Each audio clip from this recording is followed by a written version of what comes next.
کہ وہاں فرمایا گیا تھا کہ تین جو سب سے بڑے بڑے گناہ ہیں، والذین لا یدعون مع اللہ الہا آخر، وہ لوگ کہ جو اللہ کے ساتھ کسی اور الہ کو پکارتے نہیں ہیں، کسی اور سے دعا نہیں کرتے، ولا یقتلون النفس التی حرم اللہ الا بالحق، نہیں انسانی جان کو قتل کرتے ہیں جسے کہ اللہ نے محترم قرار دیا ہے مگر حق کے ساتھ، یعنی کوئی قانون کی دفعہ ان کے اوپر لاگو ہو جائے تو بات دوسری ہے۔ قتل عمد کے قصاص میں قتل ہوگا، یا یہ کہ زنا اگر شادی شدہ مرد یا عورت کرتے ہیں تو ان کی سزا جو ہے وہ رجم ہے، جو قتل کی ایک بہت ہی شدید شکل ہے، یا مرتد کی سزا قتل ہے، اور یا پھر یہ ہے کہ کافر کو قتل کیا جا سکتا ہے جو حربی ہو، جس کے ساتھ جو جنگ ہے وہ ڈکلیئرڈ ہو۔ ان چار صورتوں کے علاوہ کسی انسان کو کسی حالت میں کسی جذبے کے تحت قتل کرنا جائز نہیں ہے، حرام ہے، حرام مطلق ہے۔ یہ ہمارے ہاں جو وہ عزت کے نام پر آنر کلنگز جو ہو رہی ہوتی ہیں، یہ سب کے سب جو ہیں جرم ہے اسلام کی نگاہ میں۔ کسی کو یہ حق حاصل نہیں ہے کہ اس طرح سے اپنے ہاتھ میں قانون کو لے لیں۔ لیکن اس کے بعد فرمایا تھا کہ جو لوگ یہ کام کرتے ہیں تو پھر یہ ہے کہ یلقا اساما، وہ اس کی پاداش بھگت کر رہیں گے۔ یضاعف لہ العذاب یوم القیامہ، ان کے لیے قیامت کے دن عذاب دگنا کر دیا جائے گا، بڑھا دیا جائے گا۔ وَيَخْلُدْ فِيهِ مُهَانًا، اور وہ رہیں گے اس میں ہمیشہ ہمیش نہایت ذلت کے ساتھ، رسوا ہو کر۔ إِلَّا مَن تَابَ وَآمَنَ وَعَمِلَ عَمَلًا صَالِحًا، اس میں استثناء ہے کہ جو توبہ کرے اور تجدید ایمان کرے یا ایمان لائے۔ اگر پہلے کافر تھا تو ایمان لائے گا، اور اگر پہلے مسلمان تھا لیکن یہ کہ یہ گناہ سرزد اس سے ہوا تو گویا کہ ایک طرح کے کفر میں وہ داخل ہو گیا تھا، ایمان حقیقی سے محروم ہو گیا تھا، تو گویا کہ تجدید ایمان کرے۔ الا من تاب وآمن وعمل عملا صالحا، اور پھر اس کا عمل تبدیل ہو جائے، عمل درست ہو جائے، غلط کام کو فی الواقع چھوڑ دے۔ فاولئک یبدل اللہ سیئاتہم حسنات، تو یہ وہ لوگ ہیں کہ اللہ تعالیٰ ان کی برائیوں کو بھلائیوں سے بدل دے گا۔ یہ بات جو ہے بہت بلند ہے، اس میں اللہ تعالیٰ کی طرف سے وعدہ جو ہو رہا ہے کہ فاولئک یبدل اللہ سیئاتہم حسنات وکان اللہ غفورا رحیما ومن تاب وعمل صالحا، پھر دوبارہ تکرار کے ساتھ یہ بات آ چکی ہے، جو توبہ کرے اور پھر عمل اچھا کرے، فإنہ یتوب الی اللہ متابا، تو وہ ہے جو حقیقت میں توبہ کرتا ہے اللہ کی جناب میں جیسے کہ توبہ کرنی چاہیے، عمل میں کوئی تبدیلی نہ ہو، اور توبہ کی تسبیح ہوتی رہے، استغفر اللہ ربی من کل ذنب واتوب الیہ، آپ نے 10 تسبیحیں کر دی، 1000 مرتبہ کہہ لیا، یہ سب زیرو ہے اللہ کی نگاہ میں۔ ذکر کا ثواب مل جائے گا کہ اتنا وقت آپ نے اللہ کا نام لیا ہے، اللہ کا ذکر کیا ہے، اس کا ثواب تو ملے گا، لیکن یہ توبہ نہیں ہے، اس سے کسی گناہ کی معافی کا کوئی سوال نہیں ہوتا، اس سے برائیوں کے بھلائیوں میں بدلنے کا کوئی امکان نہیں ہے، اس سے اس کی سزا سے بچنے کی کوئی سبیل نہیں ہے۔ اب سورہ تحریم میں خاص طور پر ایک خاص جو پس منظر ہے اس کے اعتبار سے یہ آیت آ رہی ہے، یا ایھا الذین آمنوا توبوا الی اللہ توبۃ نصوحا، اے وہ لوگوں جو ایمان لائے ہو، اے ایمان کے مدعیوں، دعوے داروں، توبہ کرو اللہ کی جناب میں، لیکن وہ توبہ خالص ہونی چاہیے، توبۃ نصوحا۔ اس سورہ مبارکہ کے پس منظر کو نوٹ کیجئے تو اس میں ایک خطائے اجتہادی کہہ لیجئے حضور سے ہو گئی تھی صلی اللہ علیہ وسلم، اگرچہ وہ خطا جانب خیر میں تھی، اچھے کام کے لیے تھی، برے کام کے لیے نہیں تھی، کہ آپ نے اپنی ازواج مطہرات کی دل جوئی کے لیے ایک شے جو اللہ کی طرف سے آپ کے لیے حلال تھی اس کو استعمال نہ کرنے کی قسم کھا لی، تو اس پر حضور کو روکا گیا، یا ایھا النبی لم تحرم ما احل اللہ لک تبتغی مرضات ازواجک، اے نبی کیوں آپ اپنے اوپر حرام ٹھہراتے ہیں وہ شے جو اللہ نے آپ کے لیے حلال قرار دی ہے؟ کیا آپ اپنی بیویوں کی رضا جوئی کے لیے ایسا کر رہے ہیں؟ واللہ غفور الرحیم، اللہ غفور ہے، رحیم ہے، اللہ نے آپ کی اس خطا سے درگزر کیا ہے، لیکن قد فرض اللہ لکم تحلۃ ایمانکم، اللہ تعالیٰ نے راستہ تمہارے لیے کھول دیا ہوا ہے کہ ایسی قسموں کو کھولا جا سکتا ہے، جس کے لیے کہ سورہ مائدہ کے اندر کفارہ دے دیا گیا۔ تو گویا کہ حضور کو یہاں حکم دیا جا رہا ہے کہ آپ اپنی اس قسم کا کفارہ دیجئے، قسم کا، اور یہ جو قسم ہے اس کو کھول دیجئے۔ نمبر 2 پہ پھر 2 ازواج مطہرات کا معاملہ آیا کہ حضور نے ایک راز کی بات کہی ایک زوجہ محترمہ سے، لیکن انہوں نے وہ راز جو ہے وہ دوسری زوجہ محترمہ کو پہنچا دیا جن میں زیادہ آپس میں قریبی تعلق تھا.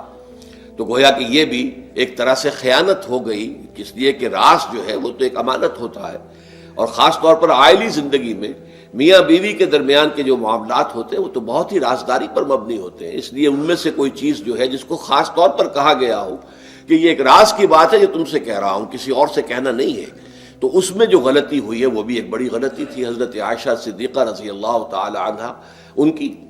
تو ان دونوں کے پس منظر میں پھر تیسری بات آئی کہ اہل ایمان اگر تم غافل ہو اپنے اہل و عیال کی طرف سے اس اعتبار سے کہ ان کا کردار کیسا بن رہا ہے، وہ اللہ کے بندے ہیں یا کوئی غلطیاں کر رہے ہیں، خطا کر رہے ہیں، تو دیکھو یہ تم ان کے ساتھ جو ہے وہ محبت نہیں کر رہے، عداوت کر رہے ہو. اس لیے کہ تمہاری اس نرمی، تمہاری اس شفقت اور ان محبت کے اندر اس درجے بڑھ جانا کہ اس میں اللہ تعالیٰ کے جو حرام کردہ امور ہیں ان میں بھی تم ملوث ہو جاؤ، تو یہ گویا کہ در حقیقت تم اپنے آپ سے بھی دشمنی کر رہے ہو اور ان سے بھی دشمنی کر رہے ہو. اپنے آپ سے دشمنی کر رہے ہو کہ تمہاری عاقبت خراب ہوگی، ان سے دشمنی کر رہے ہو کہ ان کی اگر تربیت غلط ہو جائے گی تو گویا کہ وہ جہنم کا نوالا بنیں گے. اب اس تین چیزوں کے پس منظر میں فرمایا جا رہا ہے یا ایھا الذین آمنوا توبوا الی اللہ توبۃ نصوحا، اے ایمان والو، اے ایمان کے دعوے دارو، اللہ کے جناب میں توبہ کرو، لیکن توبہ خالص نصوحا. پہلی بات تو یہ جانیے، یہ میں نے بھی یقیناً پہلے بھی عرض کیا ہوگا لیکن دہرانے میں کوئی حرج نہیں ہے، عربی زبان میں یہ دو الفاظ بہت قریب ہیں، آبا یعوب اوبن اور تابا یتوب توبن یا توبتن. آبا یعوب اوبن بھی ہوتا ہے واپس لوٹنا، لیکن یہ ہے کسی یعنی مادی چیز کی طرف سے واپس لوٹنا. ایک ہے تابا یتوب توبن یا توبتن، وہ کسی فعل سے، معنوی چیز سے پلٹ آنا، لوٹ آنا. چنانچہ ایک بڑی پیاری جو دعا حضور صلی اللہ علیہ وسلم مانگا کرتے تھے، آپ کی مسنون دعاؤں میں سے ہے، جب آپ سفر پر گئے واپس گھر آئے تو گھر میں داخل ہوتے ہوئے آئبونا تائبونا لربنا حامدون، ہم پلٹ کر آ گئے ہیں سفر سے، وطن سے میں پہنچ گئے ہیں، گھر میں داخل ہو رہے ہیں، اور ہم اس حال میں بھی اپنے رب کی جناب میں توبہ بھی کر رہے ہیں، رجوع کر رہے ہیں اللہ کی جناب میں، اور اپنے رب کی حمد کرتے ہوئے داخل ہو رہے ہیں. آئبونا تائبونا لربنا حامدون. اسی طرح آپ بازار جائیں، اس کے بعد اپنے گھر میں داخل ہو تو یہ دعا پڑھیں، تو یہ گویا یہ بہت ہی ایک یوں سمجھیے مبارک، بہت سی اس کے اندر برکات ہوں گی. تو اس میں بھی لفظ آبا یعوب اوبن، تابا یتوب توبن، یہ دونوں کے بہت قریب آ گئے، آئبونا تائبونا لربنا حامدون. توبو الی اللہ، اب الہ کو نوٹ کیجئے، یہ توبہ کا لفظ بھی بہت سے ایسے الفاظ میں سے عربی زبان کے، جیسا کہ اس سے پہلے ہم دیکھ چکے ہیں کہ ایک لفظ ہے رغبہ، رغبہ رغبت جسے اردو میں ہم بولتے ہیں. رغبہ الہ ہوگا تو کسی شے کی طرف رجحان ہونا، اس کی طلب پیدا ہو جانا، اس کی خواہش پیدا ہو جانا. اور رغبہ عن ہوگا تو کسی چیز سے متنفر ہو جانا، دور ہٹ جانا، دور چلے جانا. ورب ایک ہی ہے، پریپوزیشن کی چینج سے بالکل برعکس نتیجہ نکل آیا. ومن رغب عن سنتی فلیس منی، جسے میری سنت پسند نہیں ہے، جو اس سے ہٹتا ہے، پیچھے ہٹتا ہے، اس کو ترک کرتا ہے، اس کا مجھ سے کوئی تعلق نہیں. اسی طرح مالا یمیل و میلن، مالا الہ کسی شے کی طرف مائل ہونا، مالا عن اس شے سے ہٹ جانا، پیچھے ہٹ جانا، نفرت ہو جانا. اسی میں وہ لفظ تھا سا، فقط سقط قلوبکما، تمہارے دل جو ہے وہ تو مائل ہو ہی گئے ہیں. سغا بھی الہ ہوگا تو اس کے معنی کسی شے کی طرف مائل ہو جانا، عن ہوگا تو کسی شے سے متنفر ہو جانا. تو وہاں میں عرض کر چکا تھا لقد سقط قلوبکما، تو اے نبی کی دونوں بیویوں تمہارے دل تو یقیناً اللہ کی طرف مائل ہو چکے ہیں، توبہ کی طرف مائل ہو چکے ہیں، لیکن زبان سے یہ کہتے ہوئے کہ حضور معاف کر دیجئے غلطی ہو گئی، یہ اس میں ذرا حجاب آ رہا ہے. ظاہر بات ہے شوہر اور بیوی کے درمیان جس طرح کا تعلق ہوتا ہے تو اس میں یہ کہ بسا اوقات اپنی غلطی کو واضح الفاظ میں تسلیم کرنے میں کچھ ہچکچاہٹ سی ہوتی ہے. تو وہ ایک کیفیت تھی کہ تمہارا دل تو مائل ہو چکا ہے، لیکن یہ کہ تم ذرا زبان سے بھی کہو، اقرار کرو. اسی طریقے سے یہ لفظ توبہ ہے، توبہ الہ ہے، کسی کی جناب میں توبہ کرنا. جب اللہ تعالیٰ کی طرف توبہ کا لفظ آئے گا تو توبو الی اللہ توبۃ نصوحا، اللہ کی جناب میں توبہ کرو. اور جب اللہ تعالیٰ توبہ کرتا ہے، یہ لفظ جو ہے دو طرف استعمال ہوتا ہے. تواب بندہ بھی ہے، تواب اللہ بھی ہے. اللہ تواب ہے، بہت توبہ کا قبول کرنے والا. بندہ تواب ہے، بہت زیادہ توبہ کرنے والا. وہ حدیث میں آپ کو سنا چکا ہوں، کل بنی آدم خطاؤون وخیر الخطائین التوابون. تمام بنی آدم نہایت خطا کار ہیں، گناہ گار ہیں، غلطیاں ہوتی ہیں، خطائیں ہوتی ہیں، لیکن ان خطا کاروں میں بہتر لوگ وہ ہیں جو بہت توبہ کرنے والے، رجوع کرتے، پلٹتے ہیں، ان میں پشیمانی پیدا ہو جاتی ہے اور وہ اللہ تعالیٰ کی جناب میں رجوع کرتے ہیں، تو وہ تواب ہیں، بہت زیادہ توبہ کرنے والے. لیکن اللہ کی جناب میں توبہ جب بندہ کرتا ہے تو وہ الہ آئے گا، تابہ الہ، اس نے توبہ کی اللہ کی جناب میں. اللہ توبہ کرتا ہے یعنی اللہ تعالیٰ جو ہے اپنی نظر شفقت اور نظر رحمت جو پھیرنی تھی اس نے کہ ایک بندے نے گناہ کیا ہے، میرے حکم کی جو ہے خلاف ورزی کی ہے، معصیت کا ارتکاب کیا ہے، تو اللہ تعالیٰ اپنی رحمت اور شفقت کی نگاہ اس سے ہٹا لیتا ہے. لیکن جب بندہ توبہ کرتا ہے تو پھر اللہ تعالیٰ بھی رجوع فرماتا ہے اور اپنی شفقت اور رحمت اور مغفرت کے ساتھ بندے کی جانب متوجہ ہو جاتا ہے. لیکن وہاں تابہ اعلیٰ آئے گا، تم علینا اے پروردگار ہماری توبہ کو قبول فرما، وہ الہ کے ساتھ آئے گا. ہم جب توبہ کریں گے تو وہ الہ کے ساتھ آئے گا. تو یہاں فرمایا توبو الی اللہ، اللہ کی جناب میں توبہ کرو، پلٹو، رجوع کرو، اور توبۃ نصوحا، خالص توبہ. اس کی جو وضاحت تھوڑی سی میں ابھی کر چکا ہوں کہ خالص توبہ سے مراد کیا ہے. یہ نہیں کہ بس توبہ کی ورد ہو رہا ہے اور توبہ جو ہے وہ اس کے کلمات زبان سے ادا کیے جا رہے ہیں. بعض لوگ ہیں وہ جو آیت کریمہ ہے اس کا 1.25 لاکھ کا ہو رہا ہے، ورد ہو رہا ہے، کتنا ہو رہا ہے، اس کی تسبیح پڑھ رہے. اس سے کچھ نہیں ہوتا جب تک کہ دل کے اندر گناہ سے نفرت پیدا نہ ہو جائے، حقیقی پشیمانی نہ ہو کہ یہ مجھ سے بہت غلط حرکت سرزد ہوتی رہی ہے، پختہ ارادہ نہ ہو کہ آئندہ یہ کام نہیں کروں گا یا کروں گی، اور یہ کہ بالفعل بھی اس کام کو چھوڑ دے.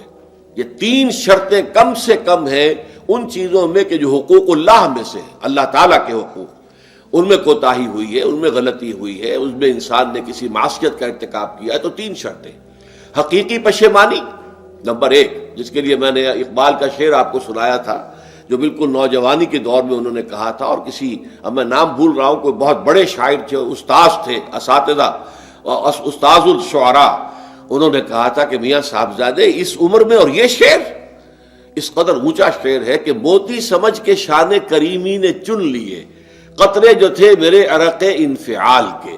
انفعال کہتے ہیں شرمندگی کو، کہ میں جب شرمندہ ہوا کہ میں اللہ کی جناب میں یہ کیا حرکت کر بیٹھا، تو اس سے میرے پیشانی پر جو پسینے کے قطرے رونما ہوئے، اللہ تعالیٰ نے ان کو موتی سمجھ کے چن لیا. اللہ تعالیٰ کو بندے کی توبہ سے اتنی خوشی ہوتی ہے. وہ حدیث بھی میں آپ کو سنا چکا ہوں کہ تم اندازہ کرو، ایک شخص ہے کہ جو ایک ریگستان میں لقودق صحرا میں سفر کر رہا تھا، اس کا ایک اونٹ تھا جس پر وہ سفر کر رہا تھا، اسی پر اس کا جو بھی راستے کا کچھ کھانا وانا تھا، خوراک تھی، وہ بھی، اس کی پوٹلیاں بھی تھیں اور پانی کی چھاگل بھی بندھی ہوئی تھی. تھوڑی دیر کے لیے وہ ایک درخت کے سائے میں بیٹھ گیا استراحت کے لیے. وہ اسی میں آنکھ لگ گئی اس کی. اب جب آنکھ کھلی تو دیکھا کہ اونٹ غائب ہے.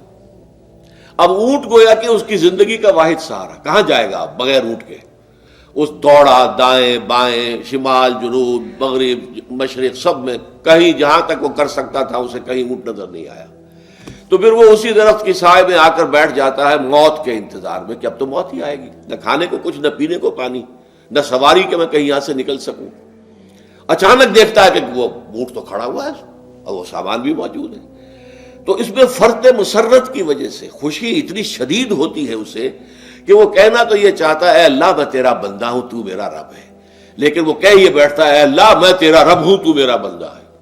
یعنی اتنا وہ اپنے اس میں حواس کھو بیٹھتا ہے خوشی کی وجہ سے.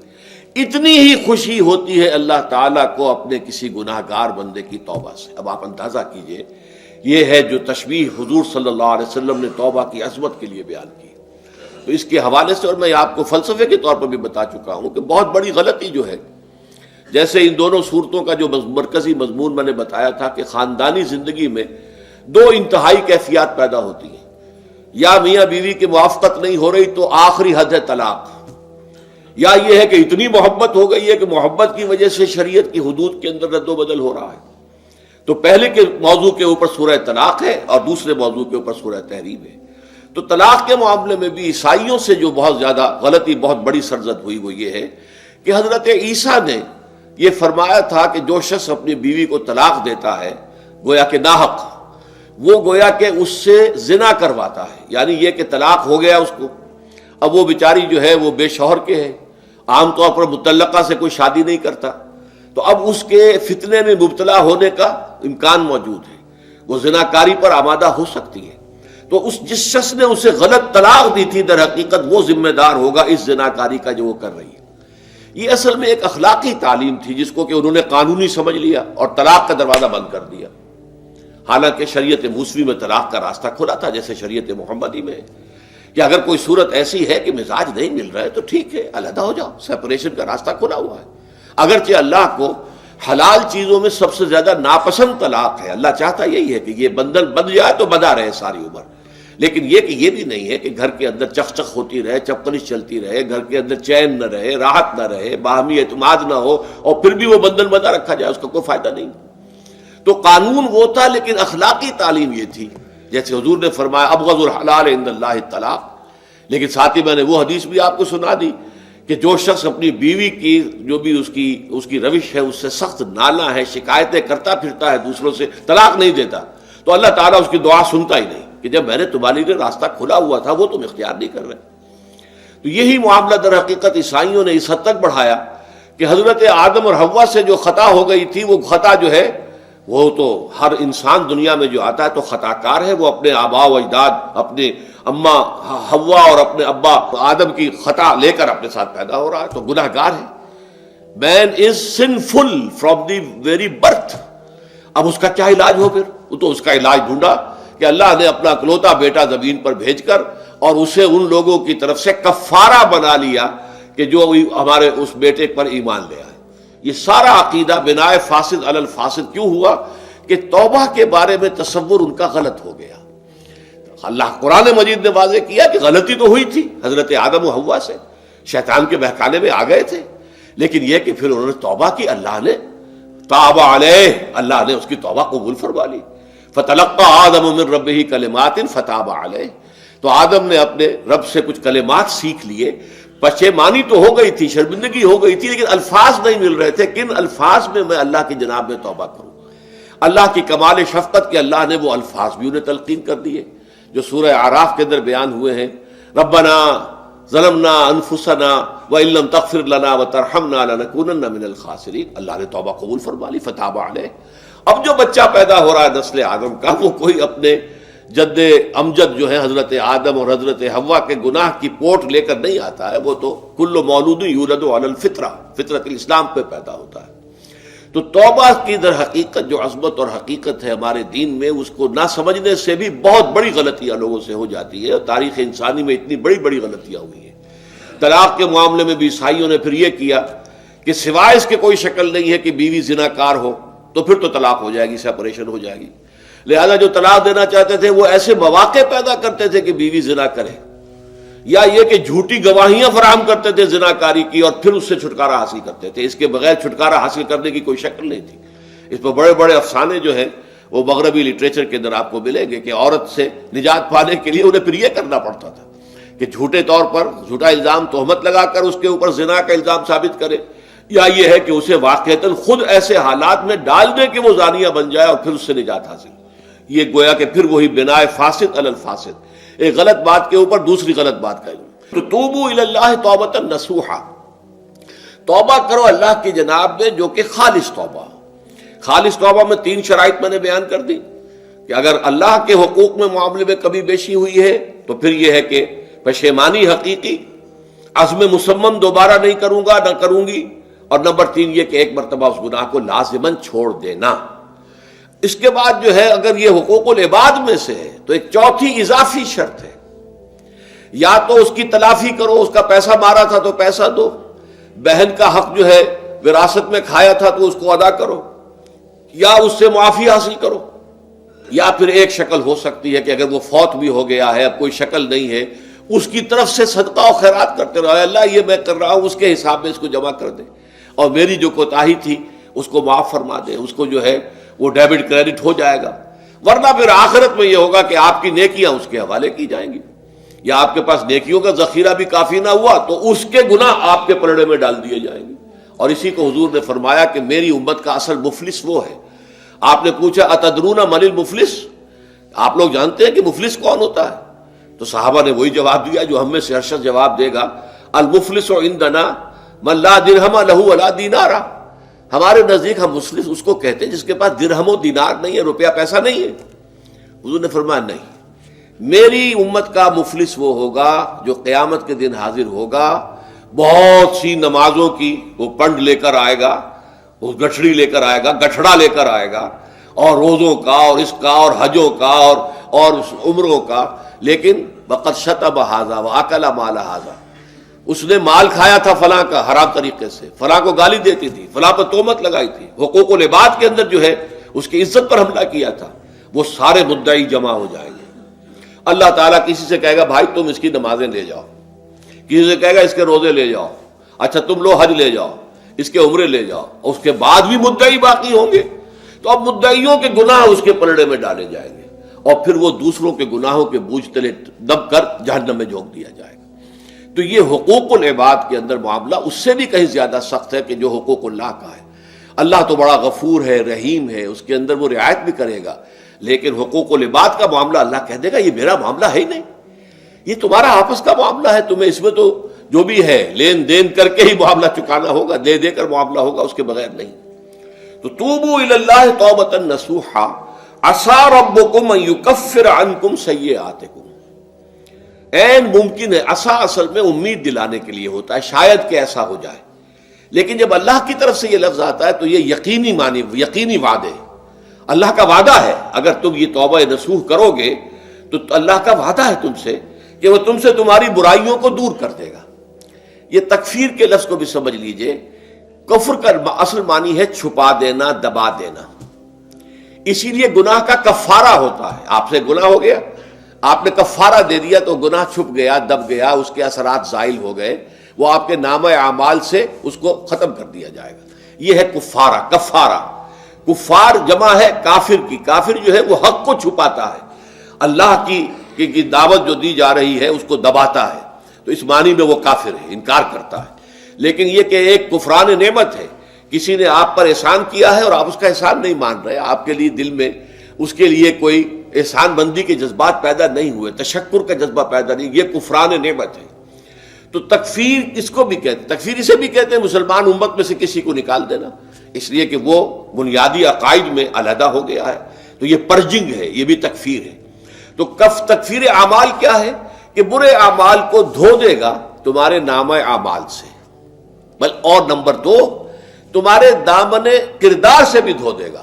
جو غلطیاں تمہارے اوپر چلی آ رہی تھی، اتنے عرصے تک تم کرتے رہے ہو، تمہارا کردار جو ہے اس سے مقدر ہو گیا ہے، اس کے اندر جو ہے خرابی پیدا ہو گئی ہے، تو اللہ اس کو بھی دھو دے گا.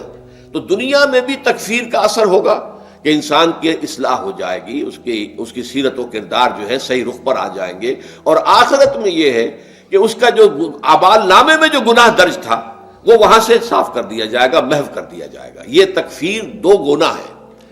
اور اس میں جو ہم سورہ الفرقان میں پڑھ کر آئے ہیں وہ اس سے بھی اگلی بات ہے. اولئک یبدل اللہ سیئاتہم حسنات. جہاں گناہ کا اندراج تھا وہاں اب نیکی کا اندراج ہو جائے گا.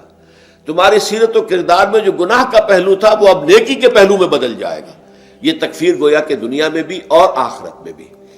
عسیٰ ربکم، امید ہے اور اللہ کا وعدہ ہے کہ وہ تم سے تمہاری برائیوں کو دور کر دے گا. مطلب یہ کون انسان ہے جو برائی سے بالکل پاک ہے؟ کل بنی آدم خطاؤن و خیر الخطائین التوابون. توبہ کرو، توبہ نصوح کرو، اللہ تعالیٰ دھو دے گا. تمہارے دامن کردار سے بھی داغ اور دھبے صاف کر دے گا، اور تمہارے اعمال نامے سے بھی. وَيُدْخِلَكُمْ جَنَّاتٍ تَجْرِي مِن تَحْتِهَا الْأَنْهَارُ. اور تمہیں داخل کرے گا ان باغات میں جن کے نیچے یا جن کے دامن میں ندیاں بہتی ہوں گی.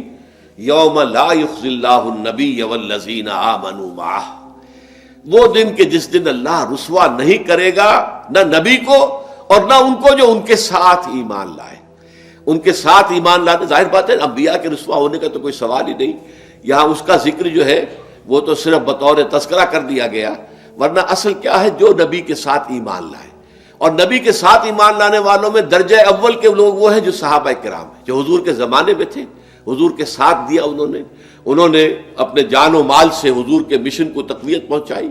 جہاں حضور کا پسینہ گرا وہاں اپنی خون کی ندیاں بہا دی، اپنی جانیں دے دی. تو وہ ہے اولین.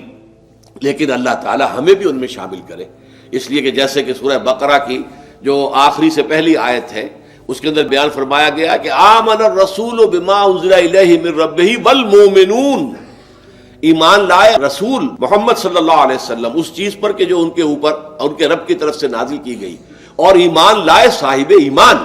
وہ صاحب ایمان سب کے سب شامل ہو جائیں گے.